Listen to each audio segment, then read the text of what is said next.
deixou para nós. E essa noite, meus queridos irmãos, eu gostaria muito de pensar com os irmãos. Eu tenho orado, né, e tem estado no meu coração, desde que o pastor escolheu esse título e direcionou. O título é Como Viver a Unidade Diante dos Desafios da Polarização em Nossos Dias. Como viver a unidade diante dos desafios da polarização em nossos dias. Como viver a unidade diante dos desafios da polarização em nossos dias.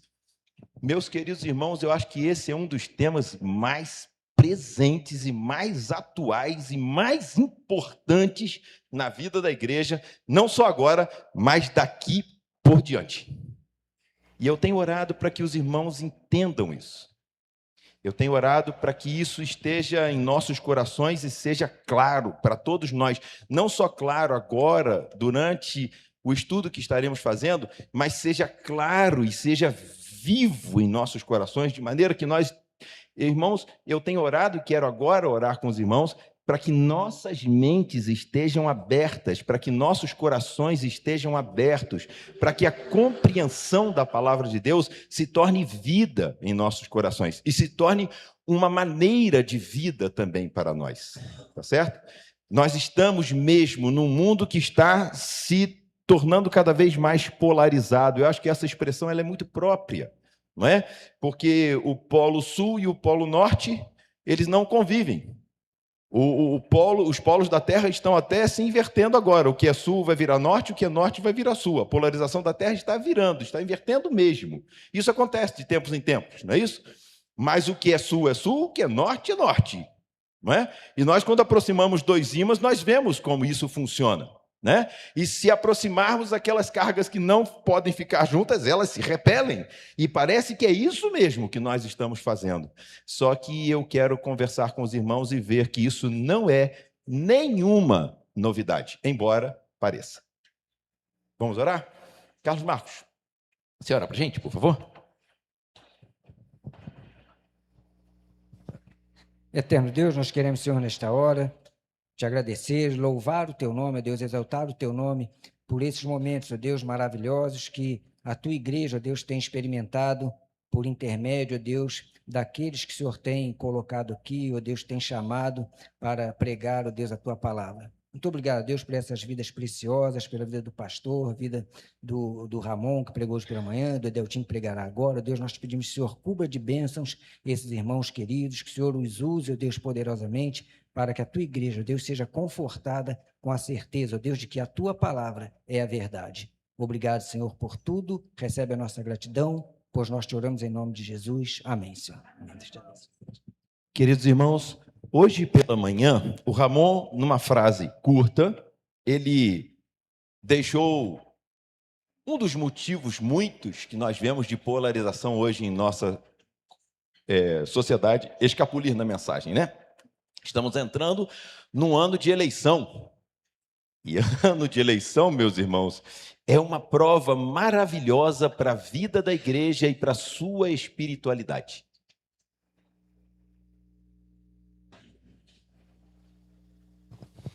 Há tempos atrás, era torcer pelo Flamengo, pelo Fluminense, pelo Vasco, pelo Corinthians, ou coisa parecida.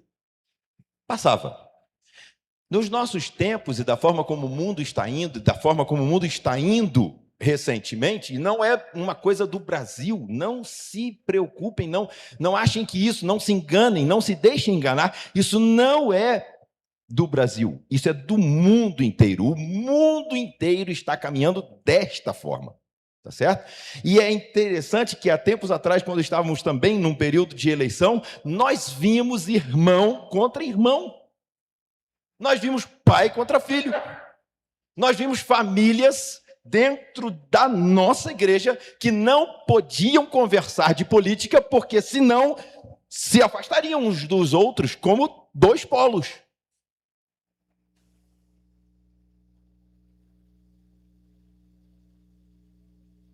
Aonde está a nossa cabeça e o nosso coração? E essa é uma pergunta que eu quero fazer a você essa noite. Aonde está a sua cabeça e o seu coração para permitir que tal coisa sequer se nomeie? nenhuma raiz de amargura brotando sequer se nomeie entre vós. Se isso acontecer, meu irmão, acenda a luz amarela. Nem a luz amarela mais não, já pode acender a luz vermelha. Não, acende a luz roxa logo de uma vez, porque você está em pecado. E eu quero conversar isso com você hoje à noite.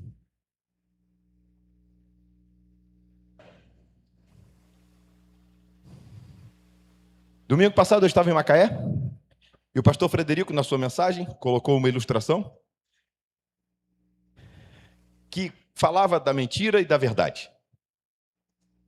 A verdade foi banhar-se num rio.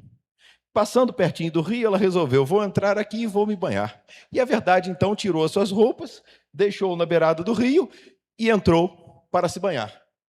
A mentira vinha passando e viu a verdade se banhando.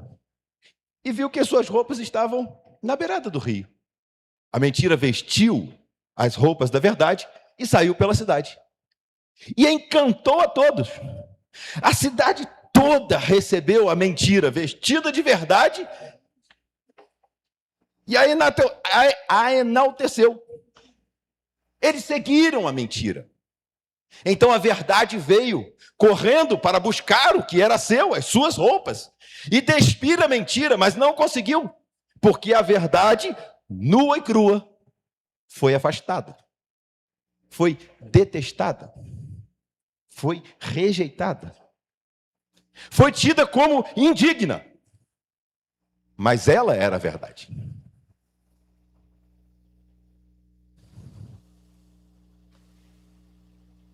Todo o restante que você ouvir, que não seja Jesus Cristo, não é a verdade. Porque só há um Senhor, só há um Senhor, só há um Rei, só há um justo juiz. Quando você ouvir que este ou aquele presidente, este ou aquele governador, este ou aquele líder, sei lá do que, vai dar jeito, meu irmão, mentira.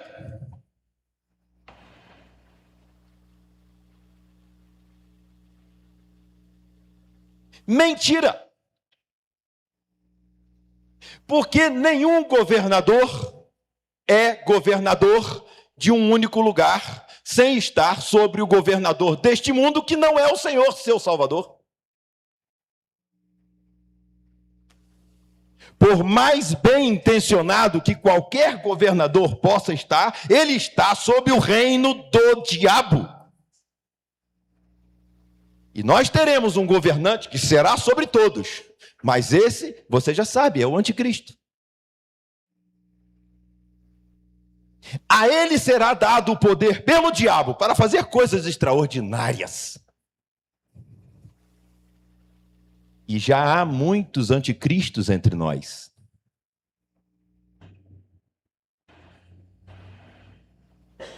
Então essa conversa de hoje à noite é uma conversa que eu gostaria que você levasse firme mesmo para sua casa.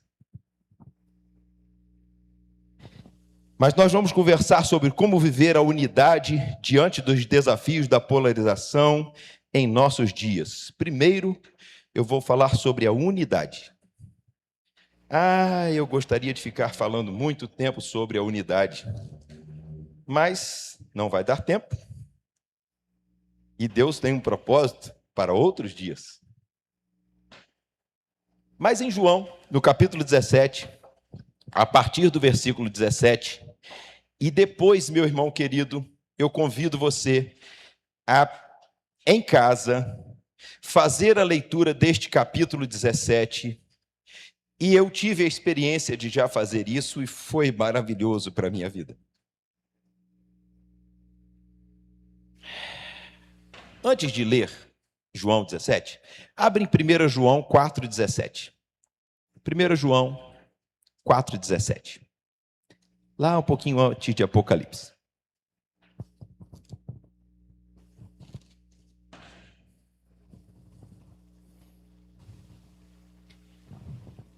Eu quero que você entenda isso.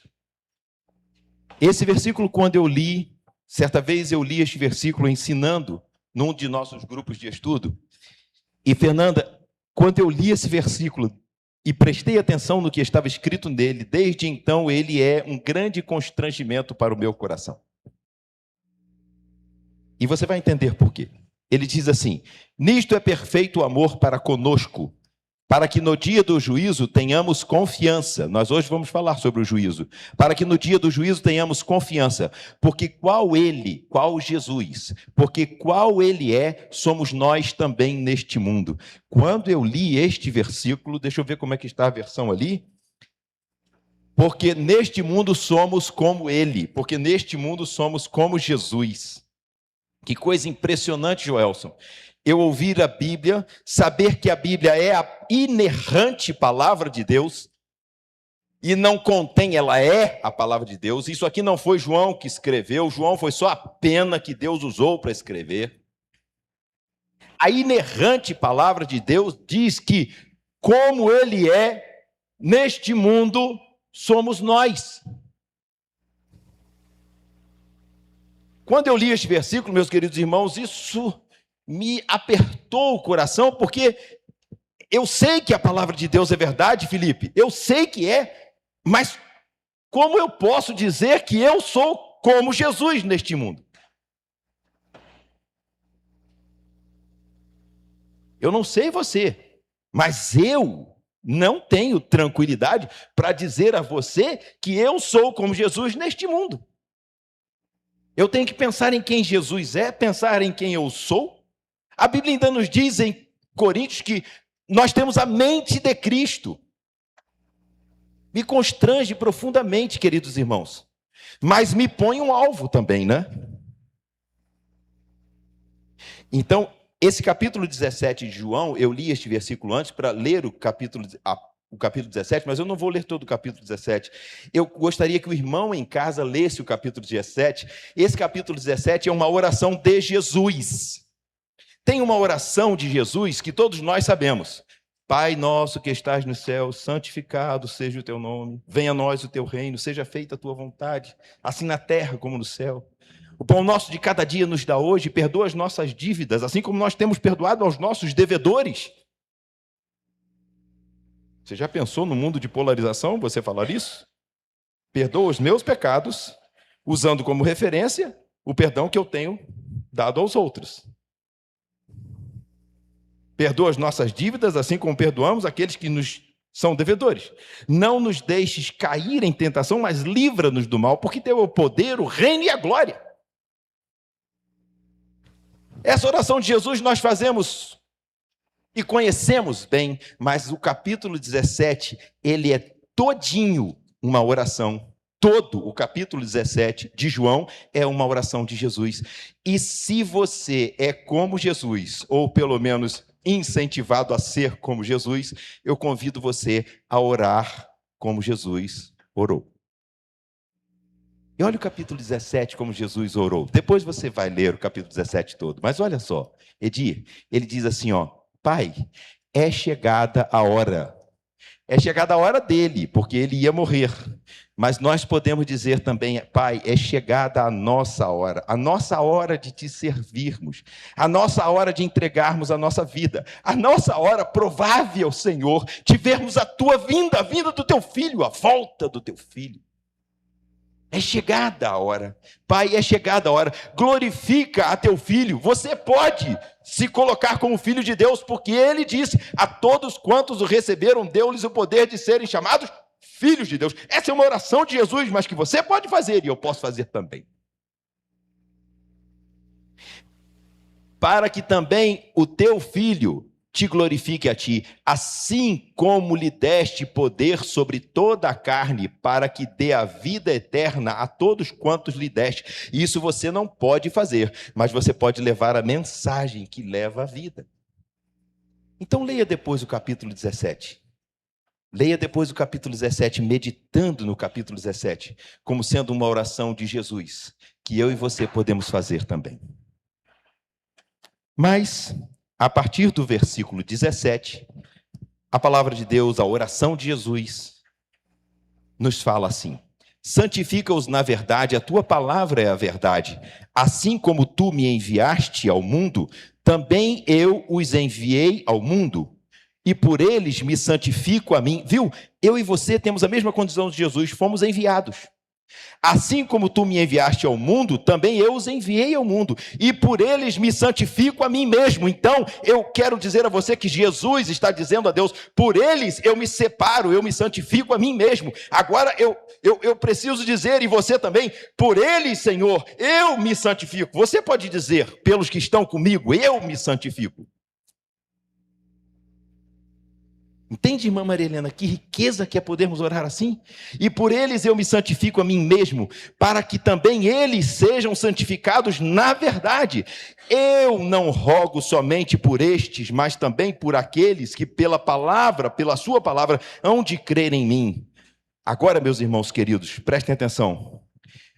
Para que todos sejam um como tu, ó Pai, o és em mim e eu em ti, que também eles sejam um em nós, para que o mundo creia que tu me enviaste. Meu querido irmão, você pode fazer a campanha evangelística que você quiser. Pode descer a Rua Teresa, pode ir para o shopping, pode ir para o Amazonas, pode ir para onde você quiser, pode ir para o Iraque, pode ir para onde você quiser, fazer a mensagem e o evangelismo que você quiser. Mas se você não viver a unidade, você não fez a principal coisa que vai fazer o mundo crer que Cristo realmente foi enviado por Deus. Sabe por quê? Ele está dizendo, para que o mundo creia que tu me enviaste. O que ele está dizendo? Para que todos sejam um, como tu, ó Pai, o és em mim e eu em ti, que também eles sejam um em nós, que nós, sejamos um em Cristo e em Deus. E se formos um, o mundo crerá que Cristo foi enviado. Continua comigo. Eu lhes dei a glória que a mim me deste, para que eles sejam um, como nós somos um. Eu lhes dei a glória de serem filhos.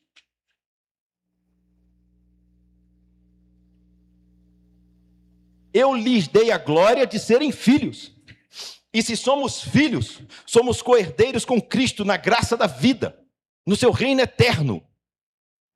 Reinaremos para sempre com Ele. Moraremos na casa do Pai.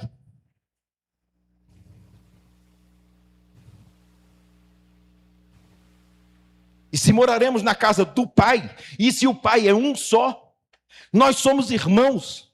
E se somos irmãos, somos um corpo. Somos mais que um corpo. Somos uma família. Somos o corpo de Cristo. Então, qualquer dissensão entre nós não é filosofia sua, não é opinião sua, não é sua teoria filosófica, política, ou seja lá o que for, é pecado.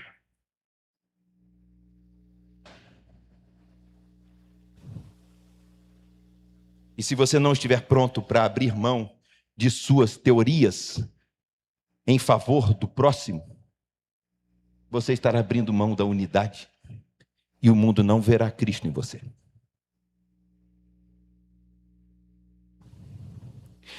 Eu neles, tu em mim, para que eles sejam perfeitos em unidade. É isso que se exige, para que o mundo conheça que tu me enviaste a mim e que tens amado a eles, como me tens amado a mim. Eu lhes fiz conhecer o teu nome e lhe o farei conhecer mais, para que o amor com que me tens amado esteja neles e eu neles esteja. Para que vejam a minha glória que me deste antes da criação do mundo. Eu li versículos aqui alternados.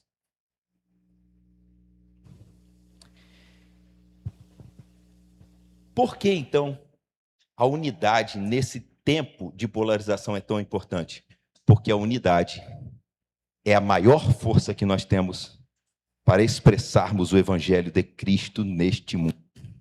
E porque a unidade é a maior força que nós temos para expressarmos o evangelho de Cristo neste mundo, a unidade sempre foi, e agora de forma ainda muito mais intensa e cada vez maior, será atacada. A unidade da igreja, a unidade da família, a unidade da sociedade. Por isso, é importante polarizar. Você talvez não tenha pensado que a polarização é tão importante, né? Só que a polarização não é uma questão filosófica sua. A polarização é um instrumento e uma armadilha do diabo, na qual muitos temos caído.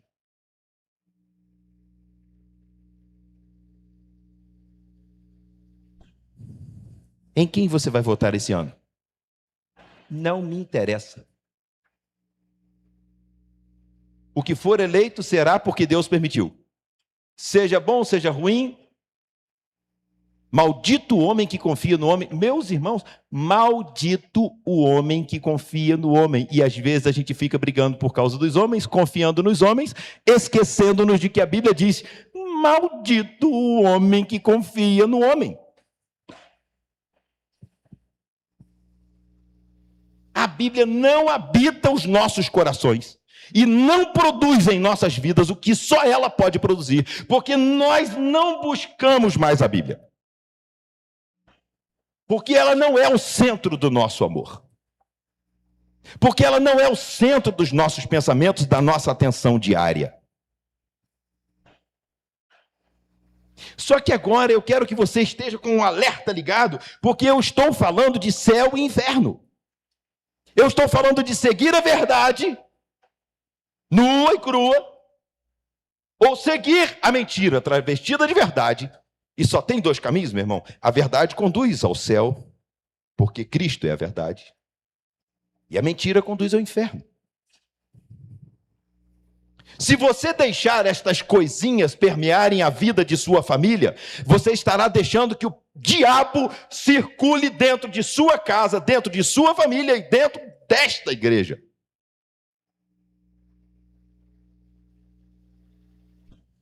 Já repeti isso muitas vezes aqui, o pastor Irlande dizia: não deixe seus filhos serem mortos na fé, porque senão seus netinhos vão engrossar as fileiras do inferno.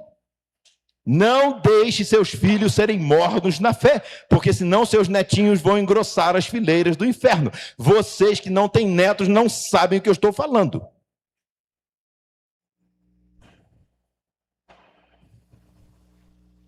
Então caprichem com seus filhos. Vocês que não têm filhos não sabem o que eu estou falando, então caprichem no namoro para terem um excelente casamento sob a direção de Deus, que o joelho seja dobrado todo dia em casa e que o nome de Cristo seja sempre exaltado, e quando as dificuldades vierem, porque virão, sempre a unidade esteja permeando a sua cabeça e dizendo: tenho que sair disso, porque isso destruirá a unidade da minha família.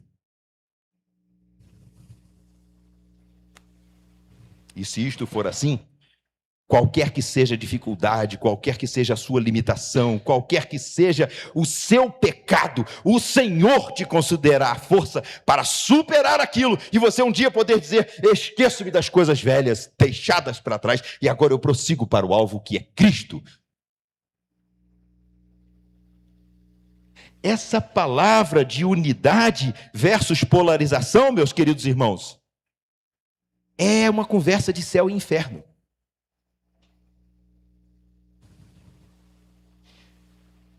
Como a unidade é um projeto de Cristo para nós, a polarização é o antagonismo que Satanás levanta. Se a unidade é o plano de Deus para nós, Satanás se levanta antagônico a isso. Há uma batalha.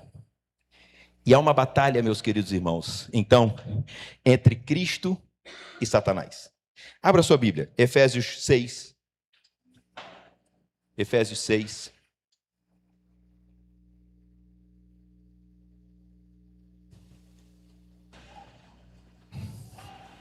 De 12 a 20.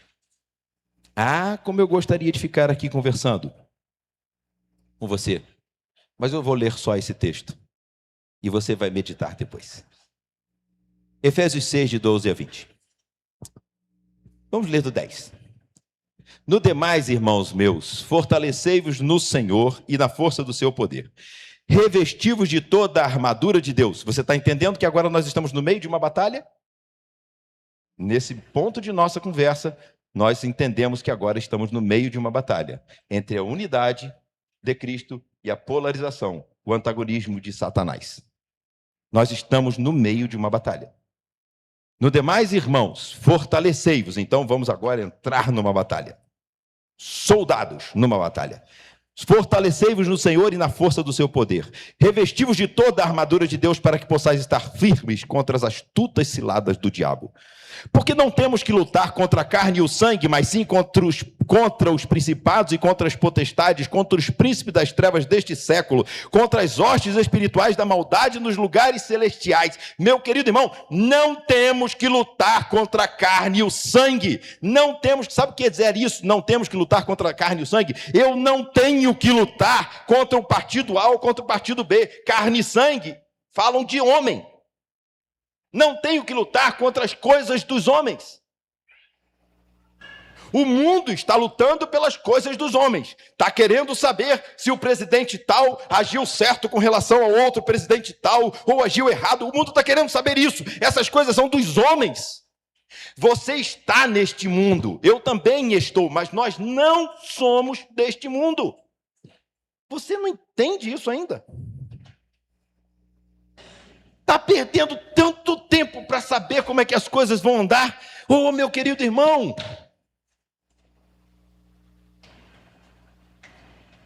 Seu filho está te vendo atualizado em tudo, mas a Bíblia, ele não vê você segurar. Com presidente, sem presidente, se não for com Jesus, vai para o inferno.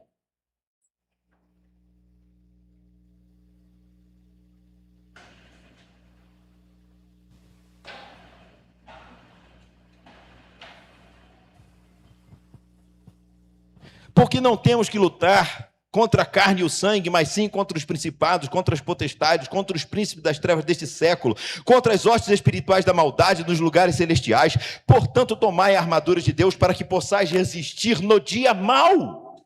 E havendo feito tudo, ficar firmes. Estai, pois, firmes, tendo cingido os vossos lombos com a verdade, e vestida a couraça da justiça, e calçado os pés na pregação do evangelho da paz. Aonde você for, aonde você pisar, o evangelho tem que ser pregado pela sua vida. Fale de Cristo o tempo inteiro, se for necessário, use até a palavra. Mas ele fala na pregação do evangelho da paz, ele não fala da sua boca, ele fala dos seus calçados. Porque não é para você falar, é para você pisar. É para você viver. É para você andar. Como quem vive e pisa pelo evangelho da paz. Tomando sobretudo o escudo da fé, com o qual podeis apagar todos os dardos inflamados do maligno. Tomai o capacete da salvação e a espada do Espírito, que é a palavra de Deus. Tem um bocado de soldado indo para a guerra desarmado. E o máximo que pode fazer é se esconder com o escudo, com o capacete. Mas não pode ir contra o inimigo, porque contra o inimigo não se vai de outra forma a não ser com a palavra de Deus. E como a palavra de Deus não habita abundantemente em nós, ela é a espada do Espírito, que é a palavra de Deus, orando em todo tempo, com toda oração e súplica, orando em todo tempo, com toda oração e súplica, e vigiando nisto com toda perseverança e súplica por todos os santos, e por mim, para que me seja dada no abrir da minha boca a palavra com confiança para fazer notório o mistério do Evangelho, pelo qual sou embaixador em cadeias, para que possa falar dele livremente como me convém falar.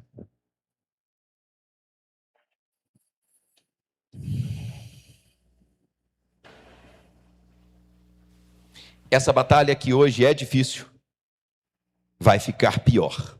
Itamar, vai ficar muito pior.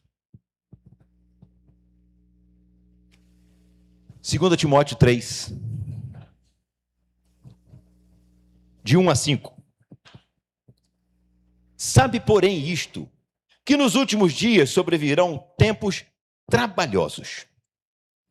Porque haverá homens amantes de si mesmos, avarentos, presunçosos, soberbos, blasfemos, desobedientes a pais e mães, ingratos, profanos, sem afeto natural, irreconciliáveis, caluniadores, incontinentes, cruéis, sem amor para com os bons,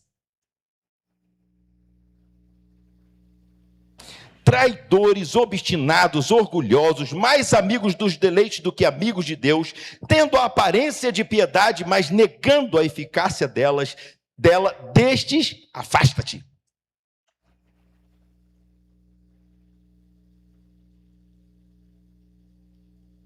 Sabe, porém, isto, que nos últimos dias sobrevirão tempos difíceis, tempos trabalhosos. Certa vez, num dos nossos grupos de estudo, quando terminamos o estudo, uma irmã falou assim: mas Edelton, o bom é que a gente pode acreditar que o nosso Deus vai transformar tudo isso e que tudo isso vai ficar melhor, não é? Eu falei assim: não, de jeito nenhum, ao contrário. Nunca vai melhorar, só vai piorar. Só vai melhorar quando Cristo voltar, porque ele reinará. Aí ela falou assim: mas eu então não tenho que crer que vai melhorar? Eu falei assim: não, você não pode crer que vai melhorar, porque se você crer que vai melhorar, você está indo contra a Bíblia, porque a Bíblia está dizendo, não vai melhorar. Então você tem que entender isso, meu irmão, não vai melhorar. Você pode votar em quem você quiser, pode torcer pelo time que você quiser, porque não vai melhorar, meu irmão.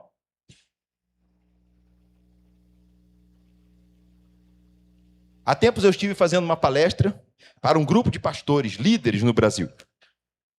E quando eu comecei a palestra, eu disse: pastores, eu não tenho autoridade para fazer palestra para os senhores aqui, porque eu vim para falar sobre vida ministerial. Mas eu não sou pastor, então eu não tenho nenhuma experiência de vida ministerial. Então eu não tenho autoridade para falar sobre vida ministerial para os senhores, mas eu vou pedir que os senhores me interrompam se de alguma forma eu for inadequado ou pesado, porque eu não posso acrescentar nenhum peso para nenhum dos senhores. Eu vou usar então o que aprendi como bisneto, neto, filho, sobrinho, cunhado, primo e amigo de pastor. Eu vou aprender com o que eu vi. E eu sei que a vida ministerial é muito difícil, porque eu vi. Mas deixa eu dizer uma coisa aos irmãos. Pastores, olha só, os líderes dos pastores brasileiros eram os camaradas que estavam sentados ali. Eu falei assim: pastores, acabou o tempo de Nutella, hein? Acabou o tempo de Nutella. E eles ficaram me olhando. E uns já balançaram a cabeça e entenderam. Eu falei assim: isso, pastor, porque o que era difícil, daqui a pouco vocês vão considerar que era um tempo de Nutella. Desculpem a expressão, era um tempo fácil, era um tempo de mar de rosas. Porque se os senhores sofrem por causa de nós, os membros da igreja que Cristo deu aos senhores, para os senhores dirigirem e orientarem, os senhores vão sofrer muito mais, porque haverá um tempo em que as suas ovelhas não poderão nem comprar nem vender. Porque as suas ovelhas que forem de Cristo, não aceitando a marca da besta, não poderão comprar nem vender. E aí os senhores terão as suas ovelhas passando e morrendo de fome. E uma ovelha vai chegar para você e vai dizer assim: pastor, para eu comprar comida para o meu netinho não morrer, eu tenho que aceitar a marca da besta. Você está com dúvida? Eu morro com você. Seu netinho come a minha comida. Mas você não vai morrer. Você não vai fazer isso. E se o seu netinho morrer, você vai deixar o seu netinho morrer. Porque se o seu netinho morrer, ele morrerá com Cristo. E você morrerá com Cristo. Mas se você se entregar aos mandos deste mundo, para que o seu netinho ou você não morra, você morrerá. É desse jeito, Ramon. É isso que espera os pastores. E é isso que espera a igreja.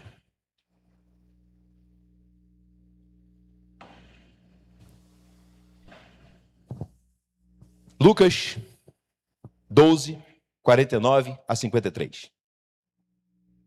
Lucas 12, 49 a 53. Você deve estar pensando: Deltinho, o mundo não vai acabar amanhã de manhã, não, vai? Não sei. Se acabar enquanto você estiver, se Cristo voltar enquanto você estiver vivo, joia. Se Cristo não voltar enquanto você estiver vivo, faça o seu trabalho, para que as gerações seguintes continuem fazendo o trabalho, porque Cristo voltará.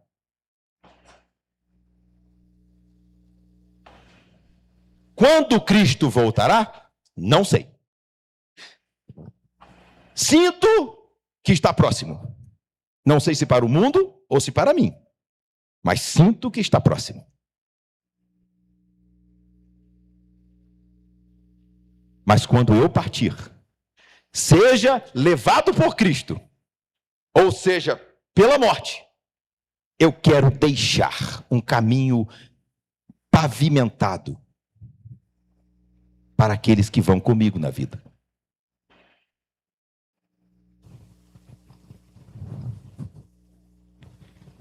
Não tem nada melhor que a gente possa fazer.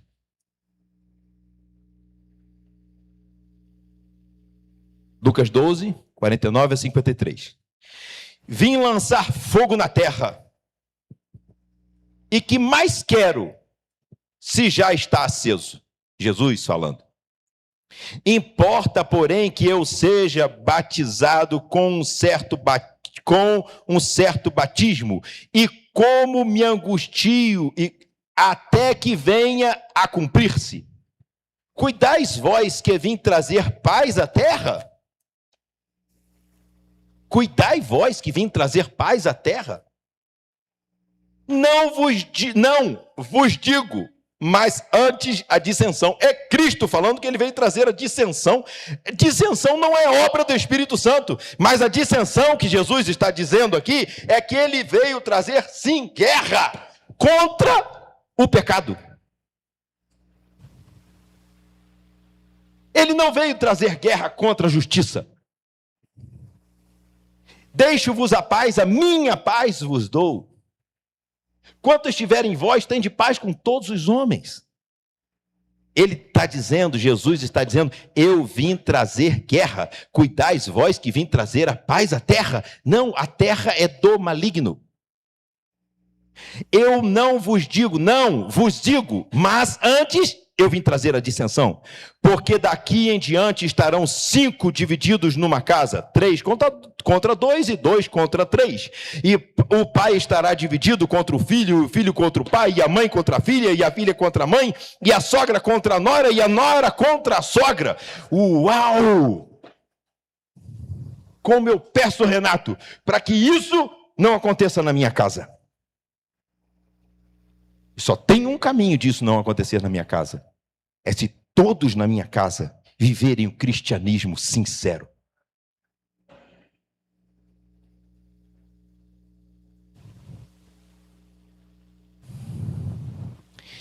Eu não deveria dar o nome, mas eu o darei. Há dias atrás estava viajando, voltando de Macaé para cá, com Vitor, Patrícia, as crianças, Fernanda, as crianças, Débora e mamãe. Paramos no engarrafamento em um bar, um restaurante, para as crianças descansarem um pouco. E, meus irmãos, quando abriu a porta do carro do Vitor, parecia que estava aberta a Terceira Guerra Mundial. Era um monte de criança, né? Porque o que tem lá em casa, mais tem lá em casa agora é criança. Uma criança, rapaz, um negócio de doido. Tem 7 e 2 vindo. Não é um negócio de doido, não é um espetáculo aquilo, Carlos Marcos, é um espetáculo. Mas quando eles abriram a porta, rapaz, olha...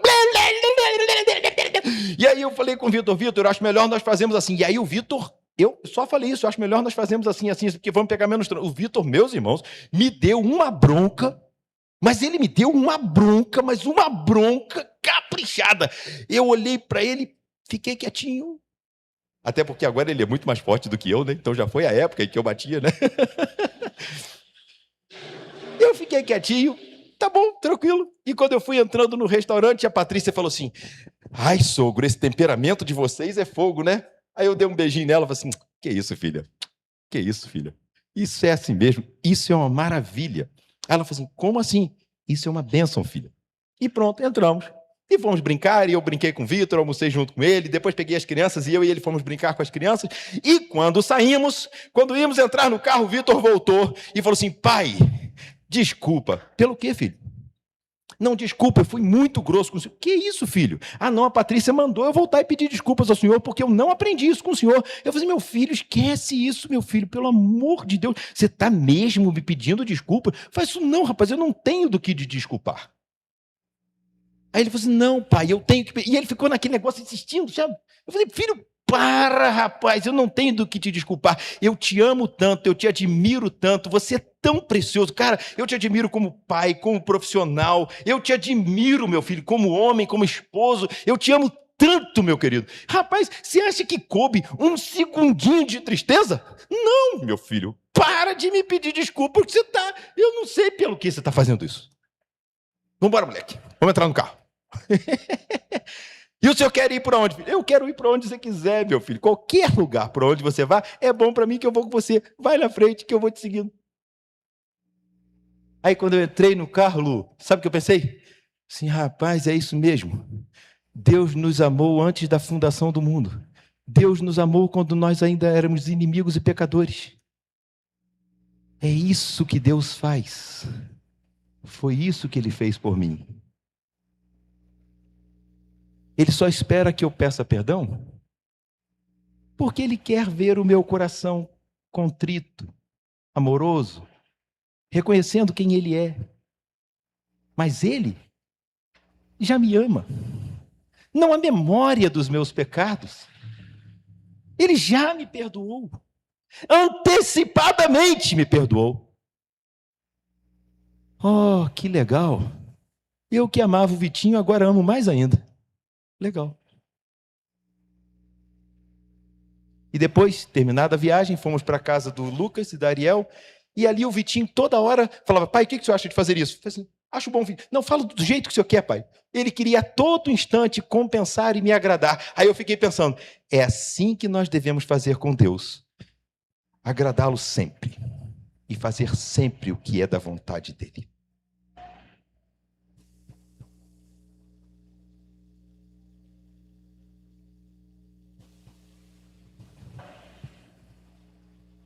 Eu não dei o exemplo porque eu sou o exemplo. Eu dei o exemplo porque Deus é o exemplo. E porque eu, com certeza, não faria desse jeito. Se não fosse o Espírito Santo de Deus.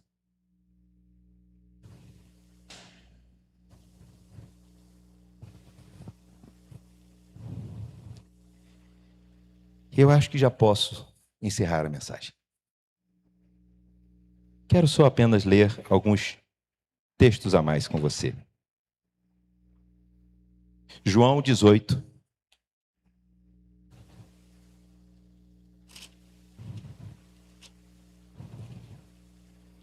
Versículo 36.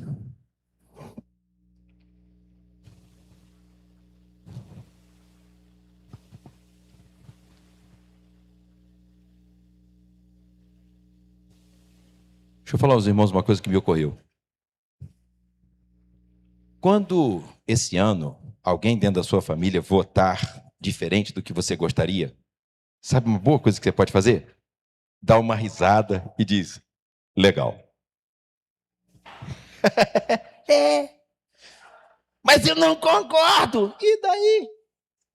Aquele sujeito ou sujeita só vai ser eleito se Deus deixar. A Bíblia ensina que os governantes são postos pela autorização de Deus. Ninguém vai governar, mesmo que seja de forma injusta, se Deus não deixar. Abacuque reclamou porque o povo ímpio da Babilônia vinha contra o povo de Deus. Ele reclamou, como pode esse povo pior do que o nosso vir para nos disciplinar? Deus disse para Abacuque, eu estou no comando, rapaz. É comigo o negócio.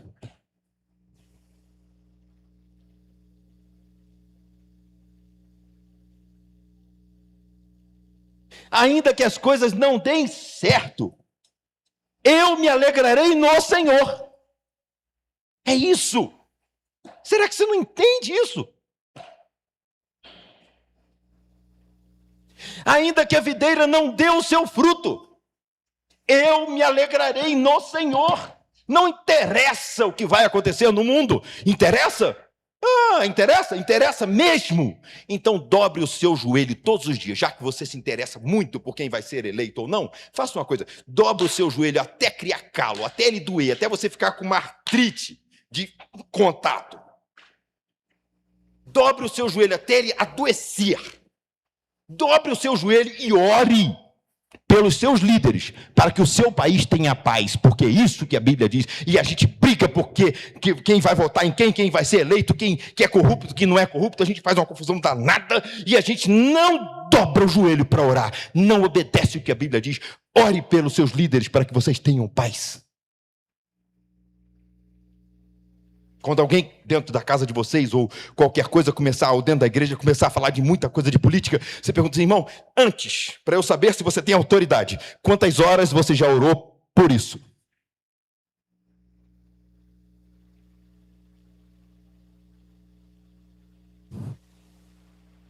Se não tiver bastante tempo de oração, umas 1000 horas, encerra a conversa. Não vai ter 1000 horas de oração, né? Então não vai ter conversa. Dá um beijo, irmão. Te amo. Legal. Vamos votar e confiar que Deus vai ouvir as nossas orações. E se a videira não der o seu fruto, eu me alegrarei no Senhor.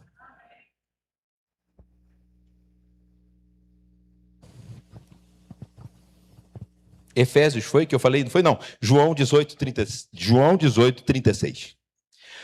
O meu reino não é deste mundo. Se o meu reino fosse deste mundo, lutariam os meus servos para que eu não fosse entregue aos judeus. Mas agora, o meu reino não é daqui. João 16, de 7 a 11.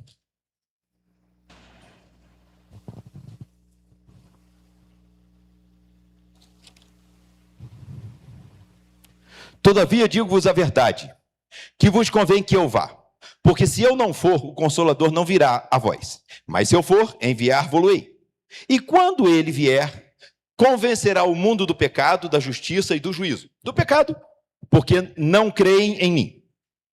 Da justiça, porque eu vou para o meu Pai e não me vereis mais. E do juízo, porque já o príncipe deste mundo, quem é o príncipe deste mundo, meus irmãos?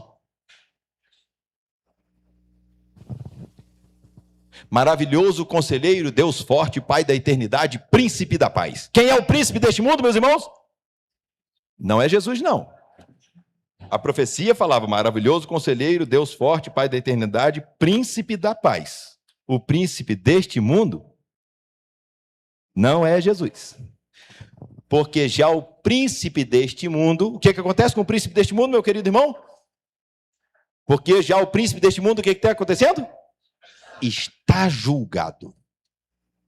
Ah, que riqueza. O príncipe deste mundo está julgado.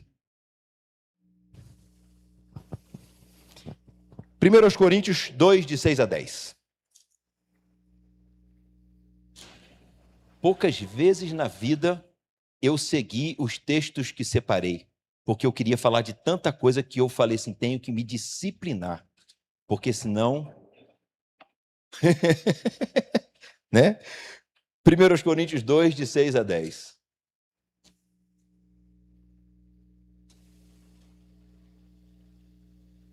Todavia, falamos sabedoria entre os perfeitos. Esse papo nosso aqui é entre os santos.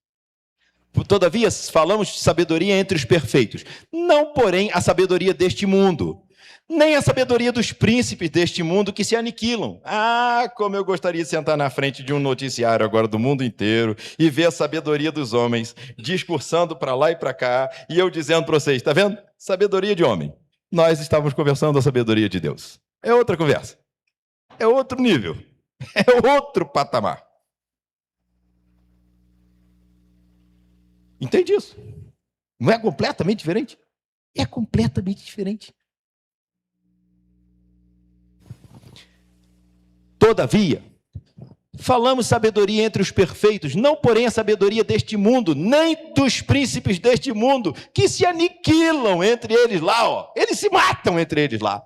Mas falamos a sabedoria de Deus, oculta em mistério, a qual Deus ordenou antes dos séculos para nossa glória. Que coisa, nossa glória, glória nossa, que coisa. Como é que eu posso imaginar uma glória que seja para mim, mas foi isso que Deus preparou mesmo.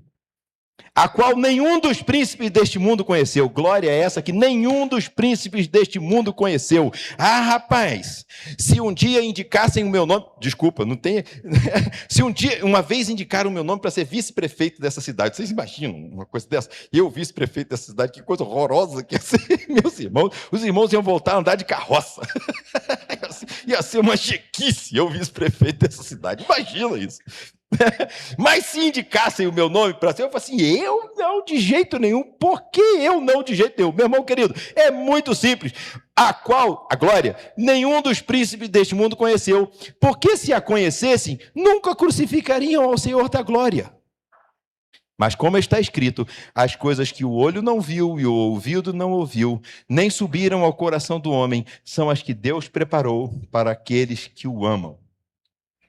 Mas Deus nos revelou pelo seu Espírito, porque o Espírito penetra todas as coisas, até as profundezas de Deus. Enquanto os homens se aniquilam pelas suas ideias, nós andamos segundo a palavra de Deus. Graças a Deus. Toda polarização vem de Satanás. De Cristo e do seu Espírito só vem a união. E se não for união, não está vindo de Cristo. Se não for união, está vindo de Satanás. Por mais que você ache que não, está vindo da sua cabeça. Se é desunião, se causa dissensão, não está vindo da sua cabeça. Ou a sua cabeça não está sendo dirigida pelo Espírito Santo de Deus. De Satanás só vem desunião e dissensão. O nosso partido é Cristo. O nosso ideal é servi-lo. E a nossa guerra não é contra a carne nem contra o sangue, é contra os principados e contra as potestades. E essa guerra nós não podemos lutar com as nossas forças. Só com a armadura de Deus. Guerra contra os irmãos é sinal de pobreza e meninice espiritual. Guerra dentro da igreja é sinal de pobreza espiritual e de meninice espiritual. Toda casa dividida cairá, Jesus ensinou. A prioridade é para os outros. A carta aos Filipenses nos ensina. De forma que haja em vocês o mesmo sentimento que houve também em Cristo Jesus. Nós viveremos num mundo de falsos profetas. Pedro e Judas nos ensinam isso de forma muito profunda. Esses homens não sofrerão a sã doutrina. 2 Timóteo 4,3. Já estou encerrando. 2 Timóteo 4,3. Minha Bíblia está... 2 Timóteo 4,3. Porque virá o tempo em que não sofrerão a sã doutrina. Virá o tempo em que não aceitarão. Virá o tempo em que não seguirão a sã doutrina. Mas tendo comichão nos ouvidos, amontoarão para si doutores conforme as suas próprias concupiscências e desviarão os ouvidos da verdade, voltando às fábulas. Mas tu, sê sóbrio em tudo, sofre as aflições, faze a obra de um evangelista, cumpre o teu ministério.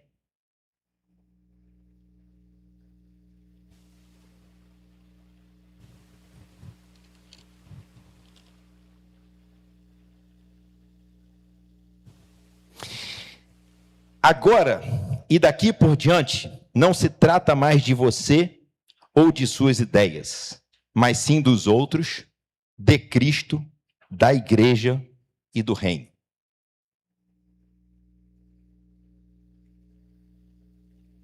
Essa frase foi escrita por um filósofo que mora lá na rua Fagundes Varela, número 60, pertinho do Edir e do Alexandre, esposo da Débora. Então não foi filósofo nenhum, fui eu mesmo. Mas eu quero que você guarde isso no seu coração. Agora e daqui por diante, não se trata mais de você ou de suas ideias, mas sim dos outros, de Cristo, da igreja e do reino. Agora, quer dizer o seguinte, nestes nossos últimos dias, e daqui por diante, até Cristo voltar. Agora, em nossos dias, dias difíceis, E daqui por diante, até Cristo voltar, não se trata mais de você ou de suas ideias, mas sim dos outros e de Cristo, da igreja e do seu reino. Você entendeu? 1 Coríntios 11, 28 diz: analise-se, pois, o homem a si mesmo, e então coma deste pão e beba deste vinho. Coma do pão, Cristo em você. É Cristo vivendo em você. Beba deste vinho, é a vida de Cristo, é a morte de Cristo, é a ressurreição de Cristo. Analise-se, pois, o homem a si mesmo. Então viva a vida de Cristo. Morra a morte de Cristo e ressuscite com ele para a vida eterna.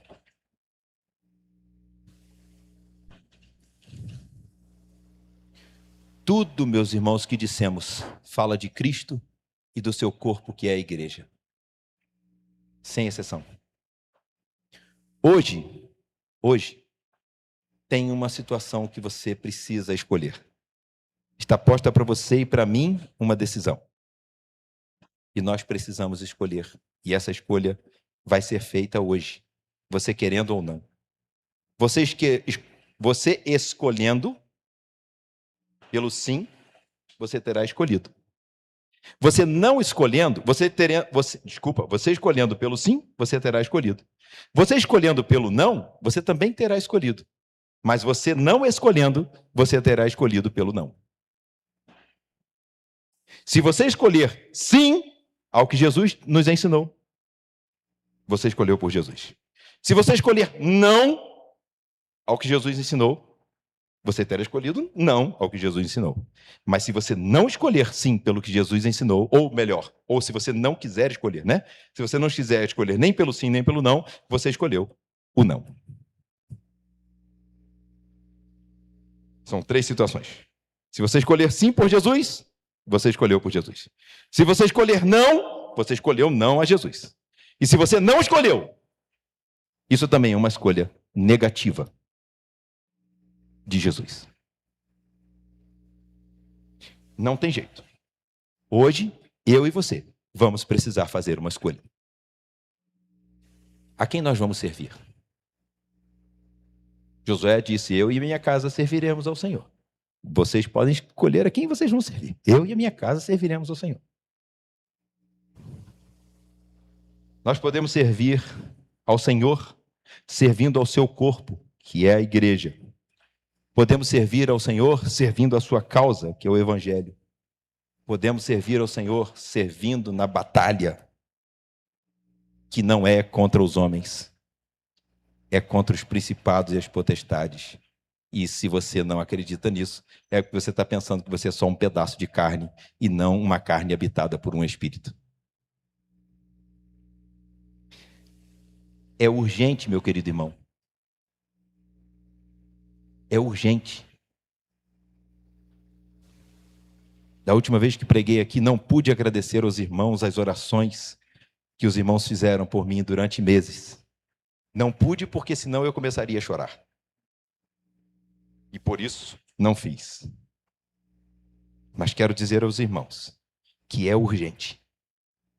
Eu estava no centro cirúrgico, saudável, tinha acabado de dar um estudo lá em casa, fui ajudar ao Lucas em uma cirurgia. E durante a cirurgia começou uma dor intensíssima, que eu não sabia nem de onde era, mas ela era tão intensa que a minha frequência cardíaca e a minha pressão ficaram tão altas, que se eu disser o quanto estava, vocês iam se assustar. A minha frequência cardíaca e a minha pressão subiram tanto que eu fiz um vasoespasmo, eu fiz uma isquemia. Eu fiquei com o meu lado esquerdo do corpo todo paralisado, dormente, sem mexer. E eu, professor de anatomia, sabia direitinho que artéria que estava fechada. Mas daqui a pouco, minha irmã, eu comecei a perder a visão. Aí, meus queridos irmãos, ao invés de ser só um pedacinho aqui do cérebro, era um pedaço bem grande, chegando até a área da visão. E aí eu vi que a coisa estava feia. Na verdade, Carlos Marcos, a coisa não estava feia, não, porque naquela hora a dor era tão intensa, Mas quando eu vi que eu estava começando a perder a visão e já tinha perdido os movimentos e a força do lado esquerdo, o Lucas, nosso filho do coração, batia na minha perna e virava: pai, não comigo não, pai, não faz isso comigo não, pai, comigo não. Ariel disse: para que eu preciso de você. Eu falei assim: filha, não, agora é com você. Deixa ele. Faz o que você quiser, filha. É com você. Faz o que você quiser. E aí eu lembro ainda que eu ainda enxergava um pouquinho do teto. Eu olhei para o teto do centro cirúrgico e falei assim: ó,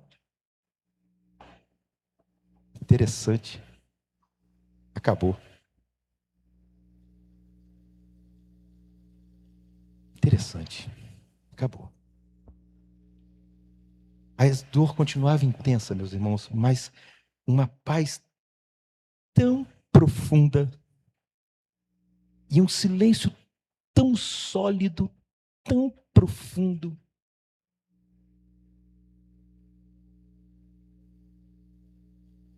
Eu não sou mais a mesma pessoa.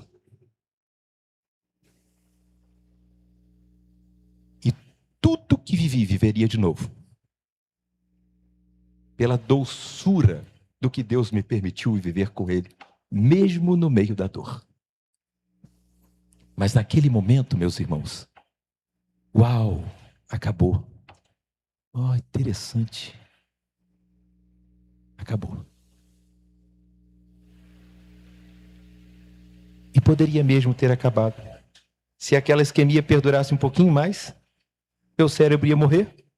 Uma área enorme, um edema cerebral enorme. Não tinha jeito não. Eu já estaria na glória, esperando a minha véia e os meus filhinhos. E de lá não voltaria. Esperaria por você, meu amor, mas não voltaria.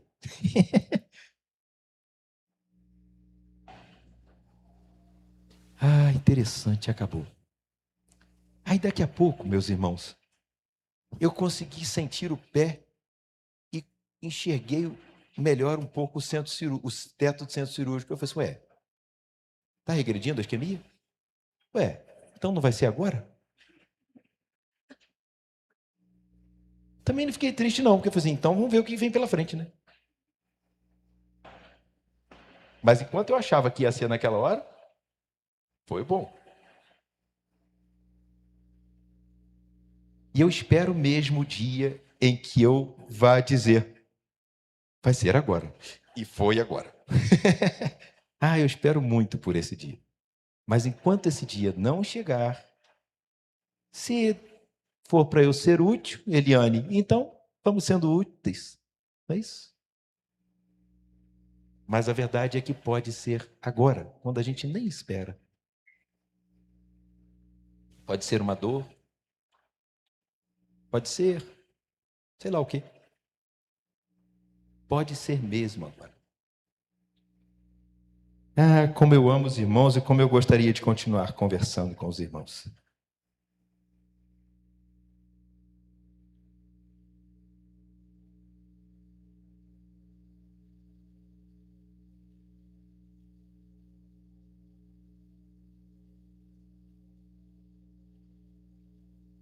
Estou querendo muito ler nos versículos, mas agora chega. Deus abençoe os irmãos. Que riqueza podermos estar na casa do nosso Deus, cultuarmos ao nosso Deus. Vamos cantar? Escolhe, Fernanda, um hino para nós cantarmos, pode ser?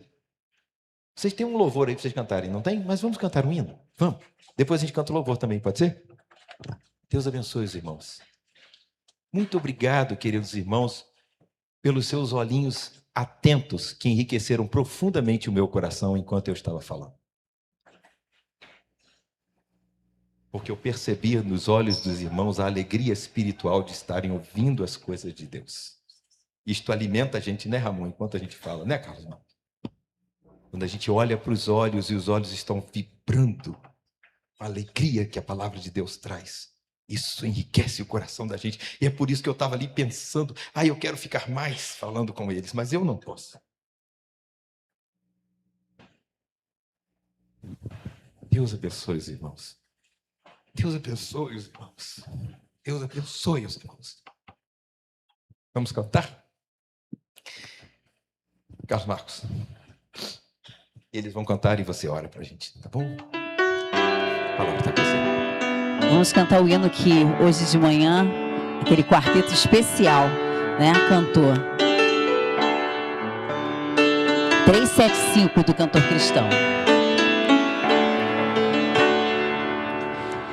Vivo feliz, pois sou de Jesus e já desci da luz. Sou por Jesus, herdeiro de Deus. Ele me leva à glória dos céus. Canta minha alma, canta ao Senhor. Rende-lhe sempre ardente louvor. Canta minha alma, canta ao Senhor. Rende-lhe sempre ardente louvor. Ao seu amor eu me submeti e extasiado então me senti. Anjos descendo, trazendo os céus, ecos da excelsa graça de Deus. Canta minha alma, canta ao Senhor. Rende-lhe sempre ardente louvor. Canta minha alma, canta ao Senhor. Rende-lhe sempre ardente louvor.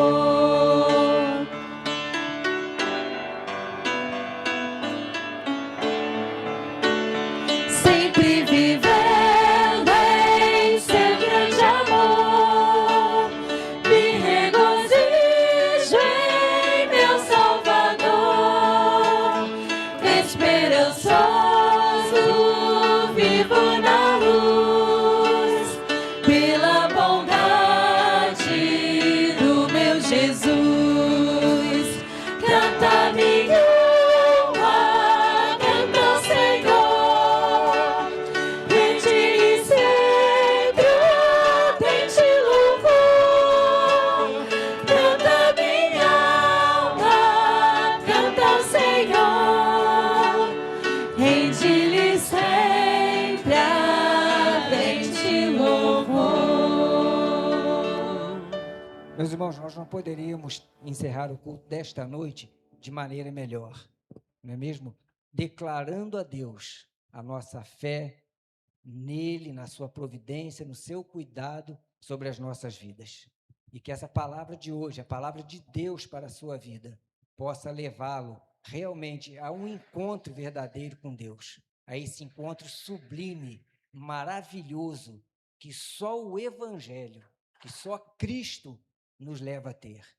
Que essa mensagem possa encontrar lugar no seu coração e possa produzir frutos na sua vida, o fruto da segurança, da certeza que a sua vida está nas mãos do Senhor, do nosso Senhor, que voltará e nos levará. E enquanto isso não acontece, irmãos, nós devemos viver essa beleza do Evangelho, essa alegria que o Evangelho nos proporciona, né? Como cantamos aqui, vivo feliz, pois sou de Jesus. A verdadeira felicidade, irmãos, não está no conhecimento secular, não está na formação, não está nas ciências, está em conhecer a Deus e andar com Ele, entregando a sua vida, entregando a nossa vida, entregando os nossos dias ao Senhor Jesus.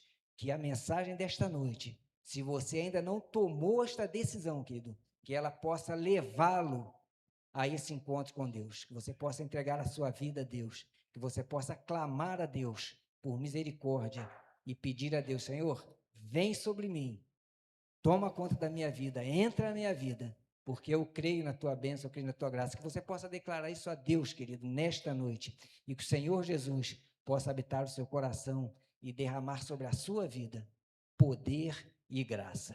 Amém. Deus, obrigado, querido, por essa mensagem também. Deus usou o irmão de uma maneira maravilhosa. Deus abençoe os irmãos ricamente.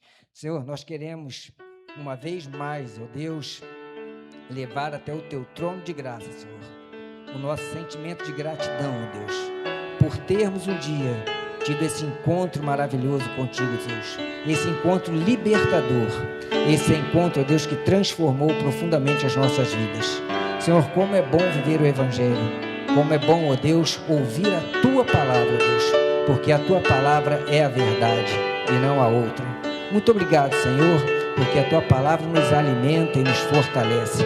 E nós pedimos, ó Deus, que nesta noite, se algum querido, ó Deus, estiver aqui, que ainda não teve essa oportunidade de entregar a sua vida a Cristo, ó Deus, ou que entregou, mas está passando por um momento difícil, um momento de provação, um momento, às vezes, de fraqueza na fé, que o Senhor revista, ó Deus, essas vidas do Teu poder, ó Deus, e renove em seus corações a certeza da Tua grandiosidade, ó Deus, desta maravilha que é o Evangelho.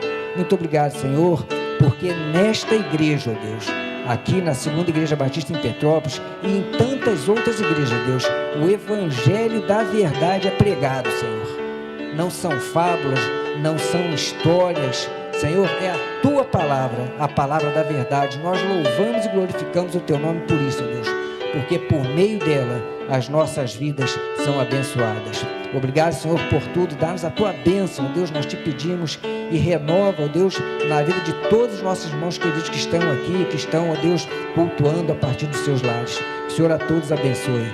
Nós te pedimos, ó Deus, confiadamente, em nome do Senhor Jesus, a quem servimos e adoramos. Amém, Senhor.